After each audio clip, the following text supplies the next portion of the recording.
সমগ্ৰ অসমবাসীলৈ মই Marie Christmas বৰদিনৰ শুভেচ্ছা জ্ঞাপন কৰিলোঁ।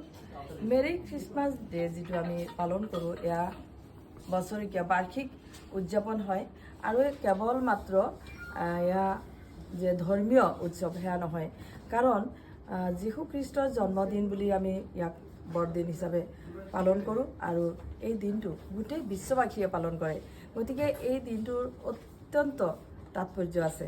এয়া কেৱল ধৰ্মীয় উদযাপন সেয়া নহয়, এয়া হৈছে বিশ্বাস, ভালপোৱা আৰু আশাৰ তাৎপৰ্য। গতিকে আমি আমাৰ সাম্প্ৰদায়িকতা আৰু পাৰিবাৰিক সমস্যাবোৰ বাদ দি পেলাই সকলোৱে একেলগে মিলিত হোৱাৰ যি আমাৰ আশা আকাংক্ষা, সেই সকলোখিনি এই বৰদিনৰ কাৰণে আমি ভাবোঁ আৰু বৰদিনত আমি সকলোৱে একেলগে মিলিত হৈ উদযাপন কৰোঁ।